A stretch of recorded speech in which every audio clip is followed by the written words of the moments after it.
Welcome to Around San Diego. So glad to have you with me. I'm CBS 8's Jenny Day. I'll get you caught up on our top stories and look ahead in just 30 minutes.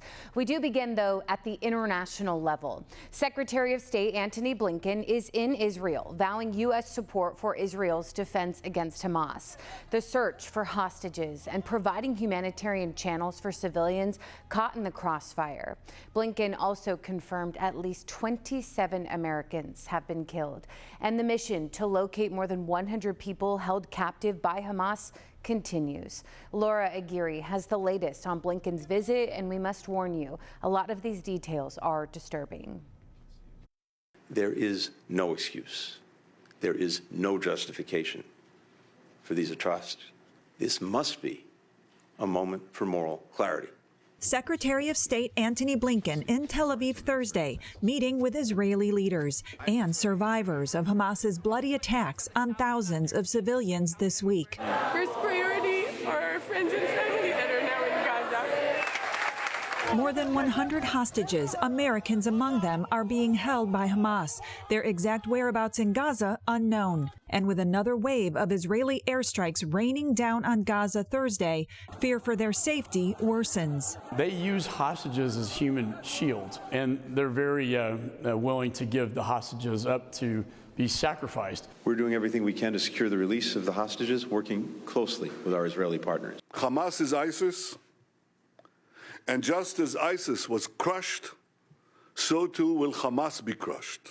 The Prime Minister's office released more evidence of barbaric acts by Hamas militants, including photographs of burned infants.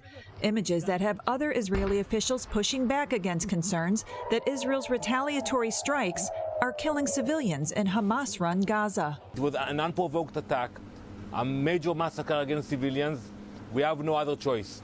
We stand with Israel in its determination to do everything possible to ensure that what happened on Saturday never happens again.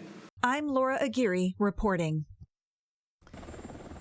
Meantime, as thousands of reservists join the fight against Hamas, Israel suddenly has as many as 500,000 soldiers on active duty who need to be housed and fed.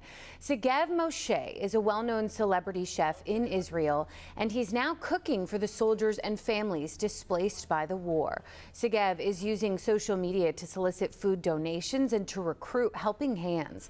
At this hotel in Tel Aviv, more than 10,000 meals have been prepared. On my mobile get hundreds of messages. Please help us. We know what to eat. We don't know what to do. This is our country, amazing country. Try to help each other.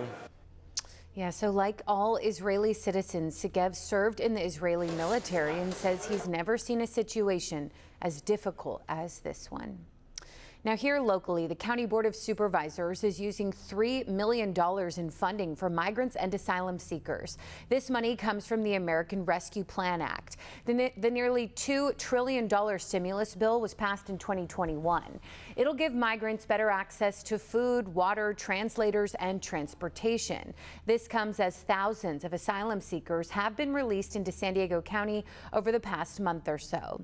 Meantime, a proposal to end the county's immigration rights legal defense program failed to advance. This program, which costs $5 million annually, provides taxpayer-funded legal defense for immigrants facing deportation.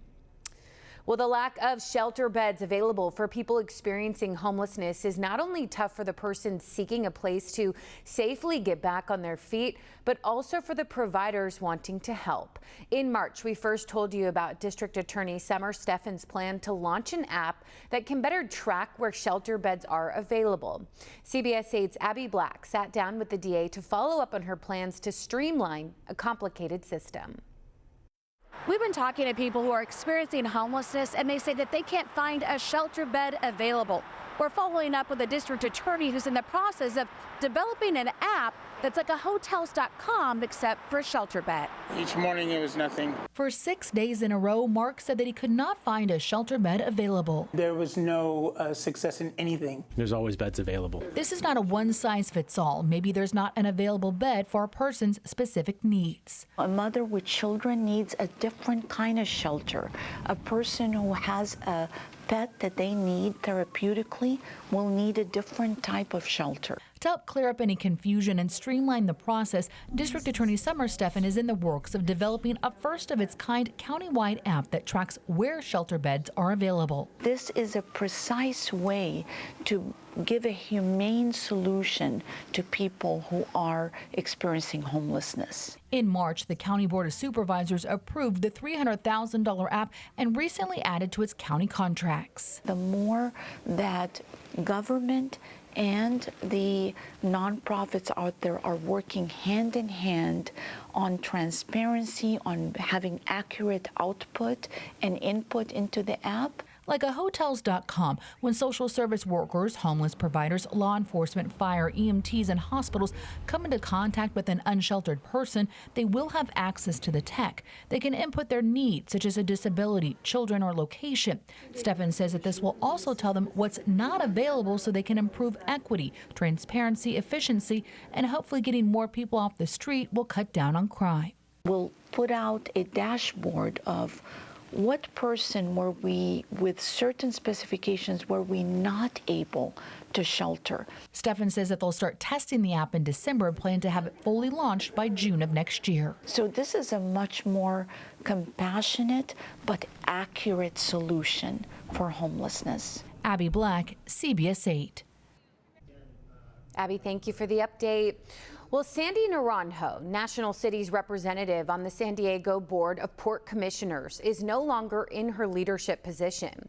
Tuesday night, the board voted to censure and remove her from the position.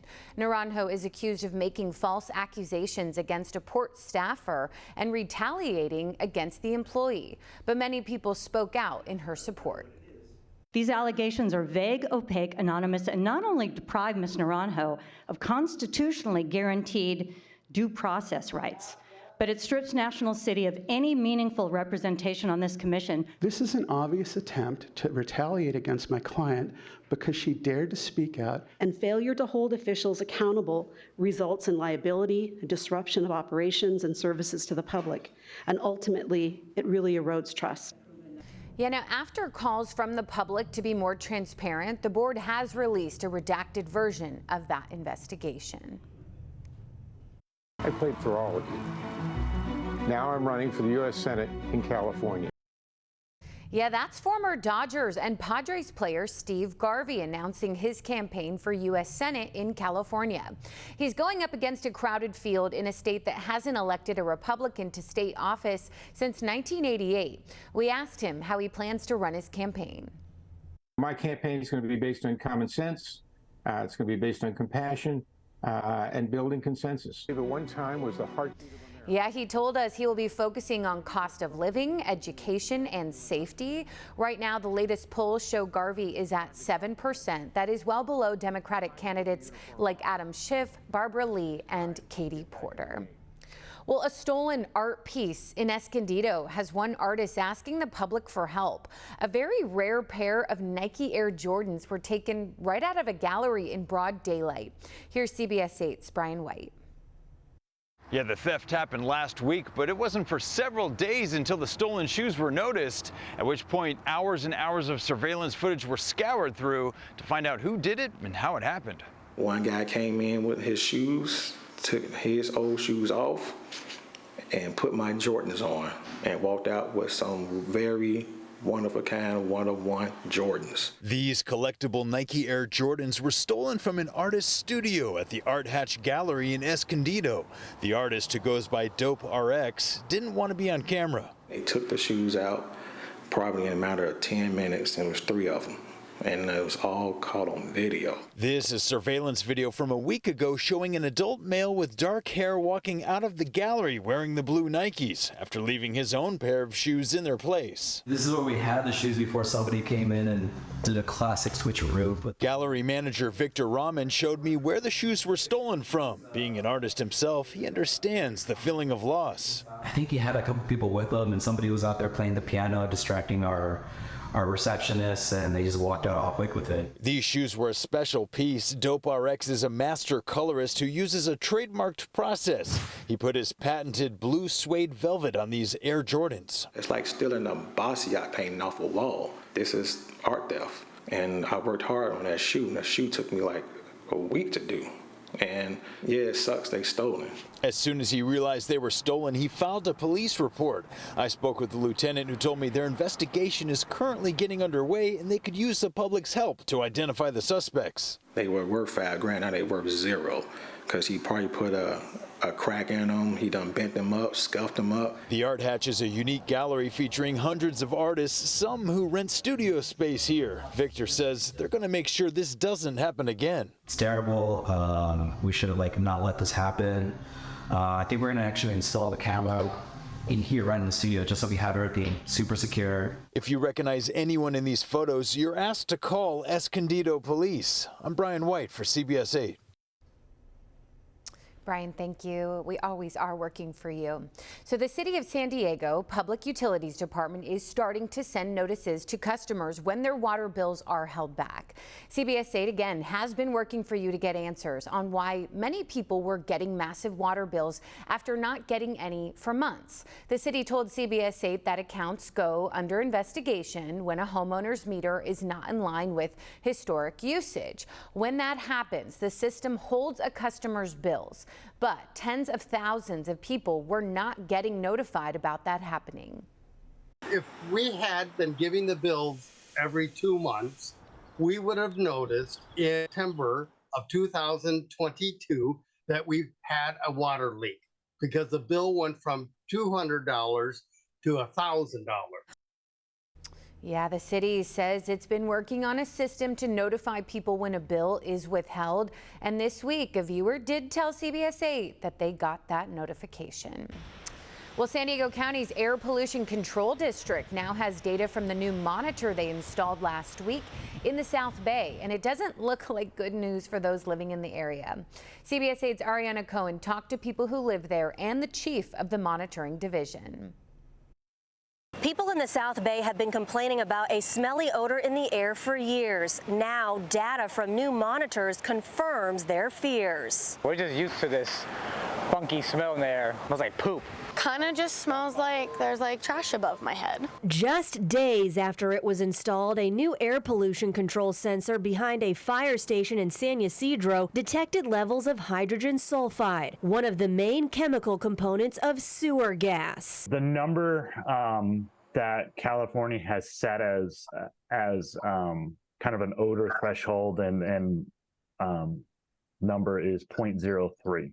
And we're seeing numbers of 0.045, so about 1.5 times the standard. Which he says proves the air is unhealthy to breathe. It's not going to kill you, but it is going to bother you. And people that are more susceptible to odors are going to find it very, very unpleasant and could, trigger their asthma, could trigger headaches. Can make them feel sick to their stomach and nausea. So it's not a level that we really want anybody to be breathing in. The sensor collects data every hour. He says in the 3 days they measured, it exceeded the threshold 3 times. And that's not something these girls visiting from Missouri want to hear. California is definitely a very touristy place. Yeah. People want to come here. So knowing that the air isn't very great doesn't make you want to be here. Yeah, makes me want to go back home.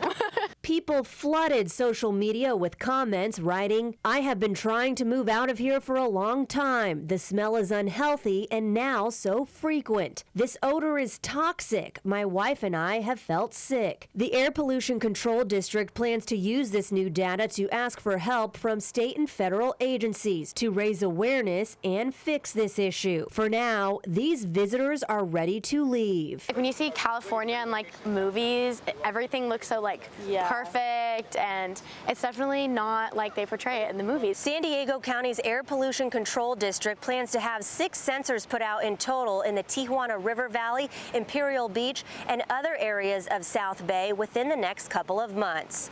Reporting from Imperial Beach, Ariana Cohen, CBS 8. Ariana, thank you. Well, now to an update on Larry Miliete, who's accused of killing his missing wife, Maya Miliete. Well, he now has a new defense attorney. Larry is now represented by Lillian Sabatini. His former attorney, Benita Martinez, tells us that she no longer represents Larry in his criminal proceedings, but will still represent him in his civil cases. Martinez says that this decision was due to financial hardship and expenses and says she made the request to step down months ago.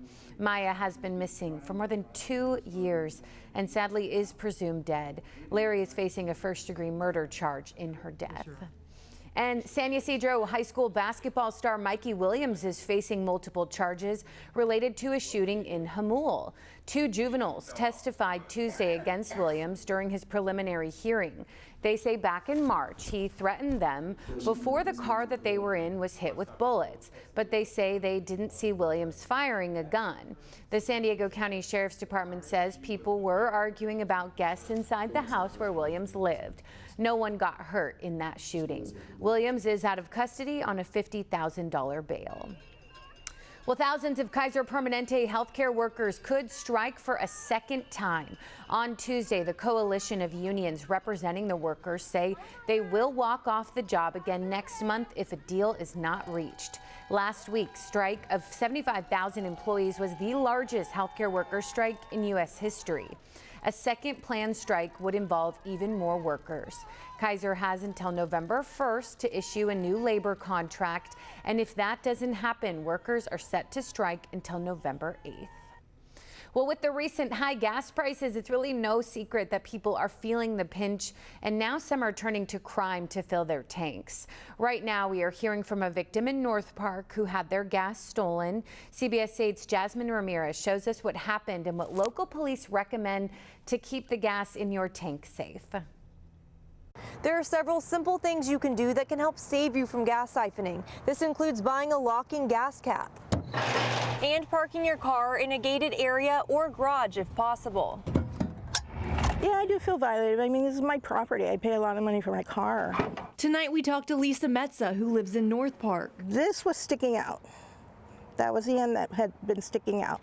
I assumed that because it got stuck, that they cut it. This is what's left. She says it happened around 8 o'clock Friday night. She had just parked her car on the street and ran inside to drop off groceries. When she returned 20 minutes later, she found a hose hanging out of her gas tank. At first, I was shocked. Second, I was just really angry.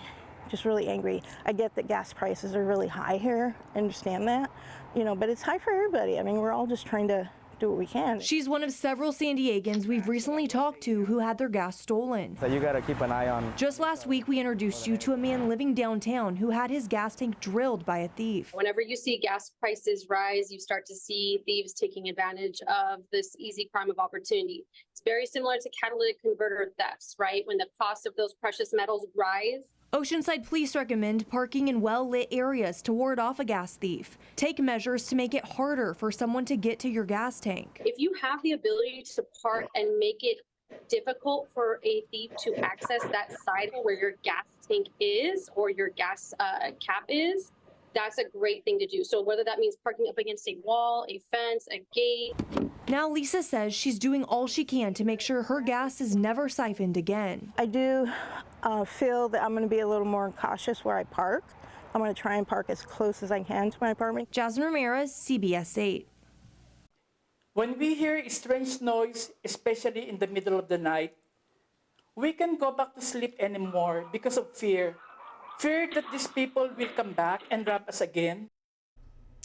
Yeah, that's the voice of a burglary victim during a sentencing hearing for 2 people who pleaded guilty to the crimes. Devon Taylor and Lauren Patrick both appeared in court and are both expected back next week. They were reportedly part of a 9-person burglary theft ring that stole from homes across San Diego County. The group's ringleader was sentenced to 56 years in prison just this past week.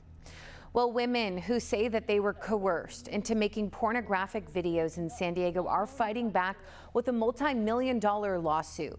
Many of the women say that they applied for what they thought were modeling jobs only to find themselves forced to make porn.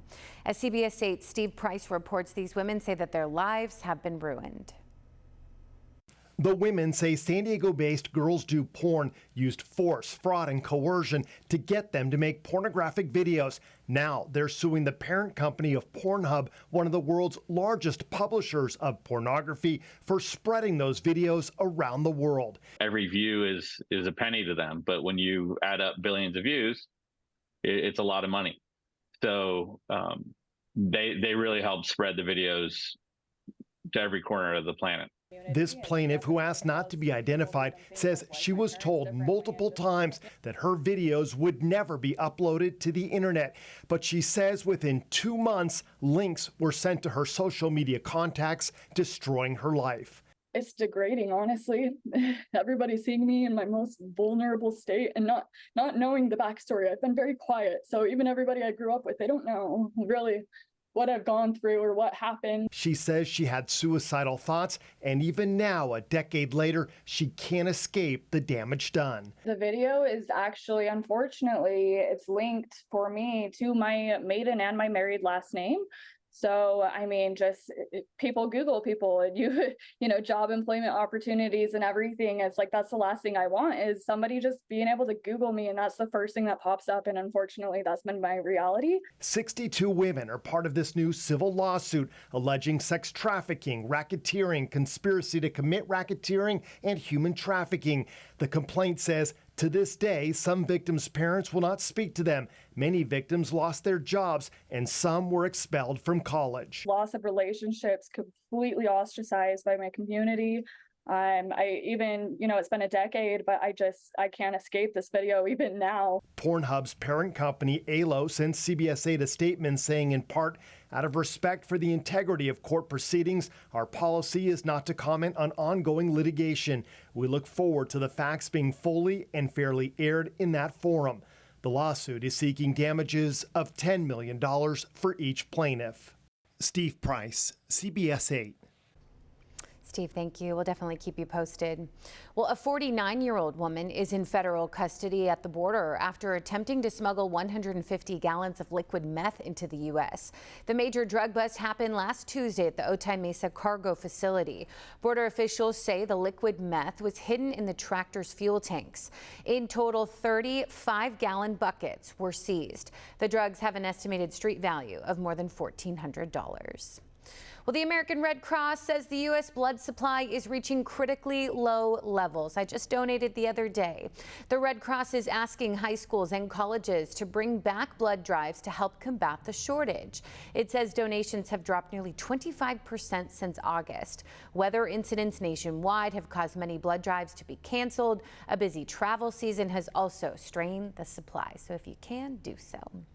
Well, a Vista teenager is celebrating her world championship win in BMX racing. In this Zevely zone, Jeff heads to San Diego BMX to see how fast she really is. Third place in the world last year was quite an honor, but waiting for this 12-year-old this year at the finish line, first place. You like going fast? Yes. You like getting dirty? Yeah. You like winning? Yes. I'm winning. Finding the perfect sport for Eliza Newton had her spinning her wheels. Gymnastics? No. Basketball? No. Soccer? No. Swimming? No. BMX racing? Yes. At 9 years old, Eliza hopped on a bike and found the fast track to success. 37 national wins. Yes. But then you had to go to Scotland to win the World Championship. Yes. Up top. The penultimate final of the day's go, the 8 to 12-year-old girl. When the gate dropped, I came out in front. In August, looks like Team USA. Eliza raced against the best in the world in Scotland. So one rider's gone down. Eliza Newton, Madison Thompson, 1 and 2. You kind of blew them away, didn't you? Yeah. I love it. You're so humble, but you were way out in front. As they come down the final straight, though, it's going to be Eliza Newton. I was beside myself. I was shaking and just thanking God and just crying. Eliza's parents, Danielle and Rob, are avid cyclists. Your first date was a biking date? Mountain bike ride. It was fun, and I kicked his butt. And to see their only child win for Team USA, Just couldn't be more proud. She said it's too early to start talking about Olympic gold. But you're the parents. It's never too early to start talking about Olympic gold. You know, God has a plan for it, then we'll go that way. She amazes me with her work ethic. She's just always out here. I always have to tell her when it's time to go home. What's up, world champ? Tyler Brown is the owner of San Diego BMX and a two-time world champ himself. Eliza, she's pretty easy to beat. She hasn't won any big titles or anything. Just the world championship, that's all. Eliza Newton! Do you want to race? Sure. Might as well. One lap for all the marbles. In honor of Eliza's age, she's giving me a 12-second head start. 9. I've never been chased down Go get him. by a cheetah in the jungle. Okay. But on this path, I was definitely the prey. As Eliza, the predator people call the Zilla monster, I can feel her breathing down my neck. was on the prowl. Let's hear it for the champion. In the Zevely zone, Jeff Zevely, CBS 8. Big congrats to her. It'll be fun to watch her career. So San Diego BMX is open to riders of all levels. For more information on the track, visit the Zevely Zone page on CBS8.com. Well, Tuesday marked World Mental Health Day, and at CBS 8, we do believe that you matter. Right now, 1 in 8 people around the world are living with a mental health condition. To raise awareness, San Marcos Unified School District launched a new mental health program for its students.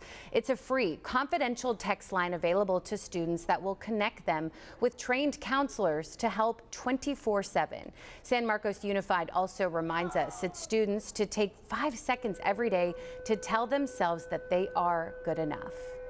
It's amazing to see how teens are willing to disregard the usual shame around the topic, because we've been able to normalize it and present it as something that's not a scary or shameful topic. Yeah, so if you are a student or have a student at San Marcos, they can text SMUSD to 741-741 to get immediate and confidential help. Well, earlier this week, students and staff from Pacific Beach Elementary celebrated as they broke ground on a new construction project. 3, 2, 1, go! Yeah, after serving San Diego students for more than 90 years, the school has decided to expand its campus by adding a new kindergarten building. The project will also include a grass playfield, renovated classrooms, and more outside shade. For students, it's expected to be complete in late 2025. Well, this week, the San Diego Humane Society was given more than 700 dog toys to help the more than 700 dogs that are at their shelters across San Diego County. The toys were donated to them by Aspen's Dog House in La Jolla and are meant to keep the animals enriched and active while being waited to be adopted. They have something to lower their stress, to keep them entertained while they're in a highly stressful shelter environment. So quite honestly, it means everything to them. Yes, so generous. So if you are interested in adopting or fostering an animal, just visit the San Diego Humane Society's website. Well, now to some major news for the San Diego Zoo Wildlife Alliance. That could pave the way to see more cloned animals in the future. CBS 8's Ariana Cohen is outside of the Beckman Center for Conservation Research with those details. Yes, I'm right outside where I got a tour of the Frozen Zoo and saw the world's first cloned Przewalski horse, and they have a big announcement. Take a look inside San Diego Zoo Wildlife Alliance's Frozen Zoo, established nearly 50 years ago. And each color is a different individual animal. We have birds, mammals, reptiles, amphibians, and in each vial is 1 to 3 million living cells. Liquid nitrogen at 320 degrees below zero keeps cell samples from more than 10,000 animals frozen to be used to produce stem cells to clone animals. So far, they have cloned horses and a black-footed ferret. The cells were frozen and used all these years later to create a black-footed ferret clone that will help bring back genetic diversity. I went on a safari ride to see the world's first cloned Przewalski's horse, who is alive today thanks to biobanking technology and conservation innovation. His name is Kurt, named after Kurt Benerschka, creator of the Frozen Zoo. It's important to clone because it's the only way we can bring back an animal that doesn't exist anymore. So Kurt's cell donor has died many, many years ago. It's the only way we could bring his genetics back into the population. Przewalski horses are an endangered species, yet this cutting-edge technology prevents them from going extinct. Well, good afternoon, everyone. And the big announcement, the International Union for Conservation of Nature announced San Diego will be the first center ever to focus exclusively on biobanking in hopes to preserve genetic diversity. I can't imagine a more perfect place to make this announcement for our organization than right here next to the statue of Dr. Kurt Benerschka. Ariana Cohen, CBS 8.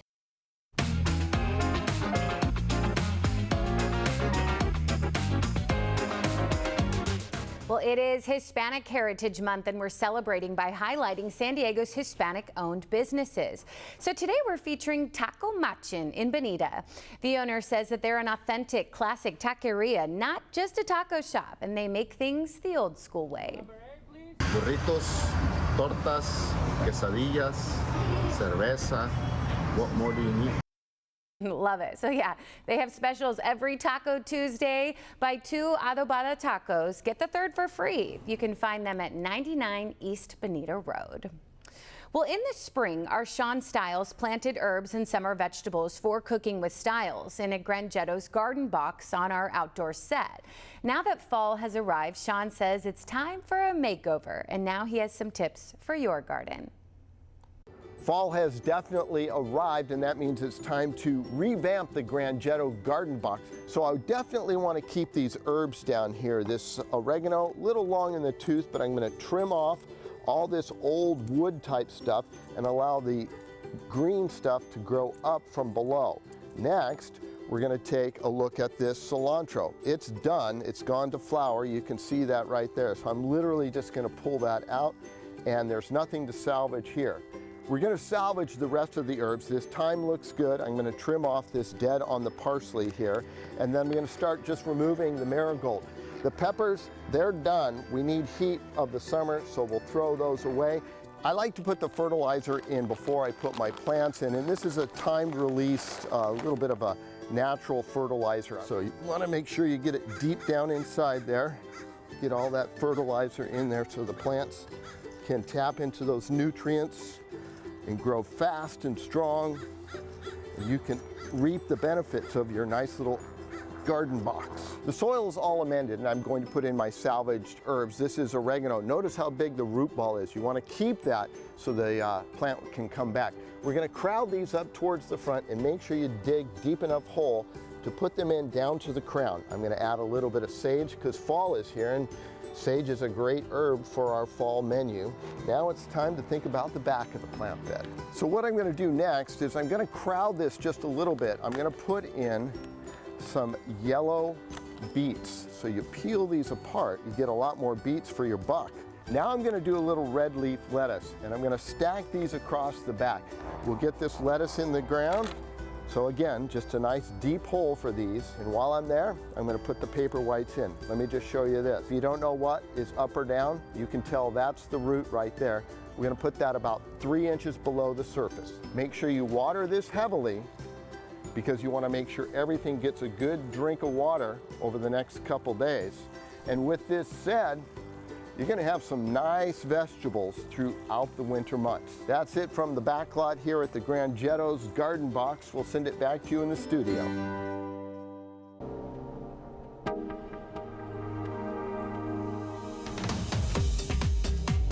Yeah, always good and helpful information there, Sean. Well, meantime, San Diego's waterways are a source of pride for many of us. But there's a spot in Carlsbad offering more than nice views. They produce oysters, millions and millions of them. So in this Earth 8 report, CBS 8's Neda Iranpour learns about oysters and what makes them so sustainable.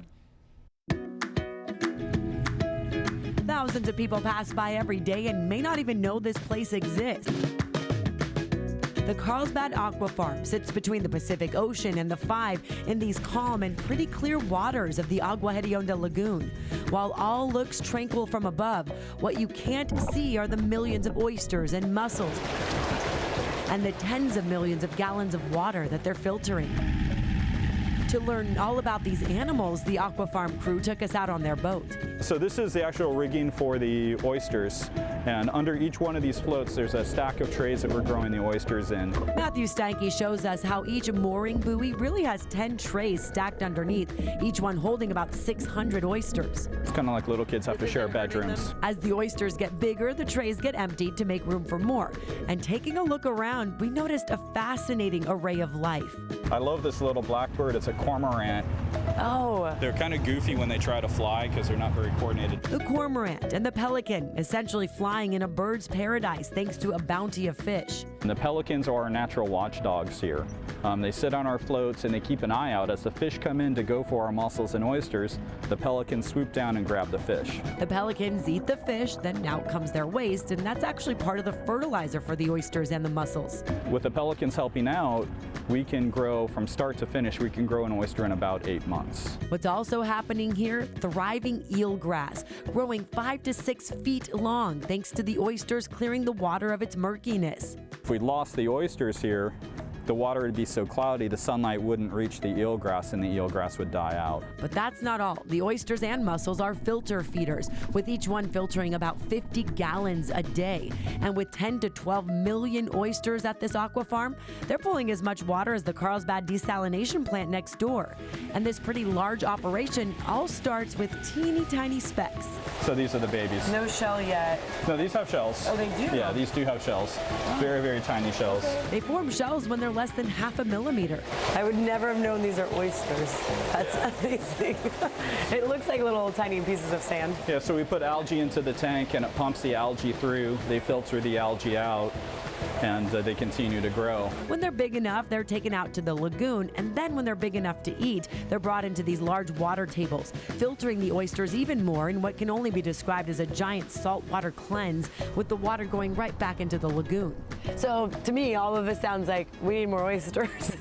We definitely need more oysters. There's very few farms in California. It's not easy to have an aqua farm like this, and with less than a couple dozen lagoons across the state, the space is simply not available.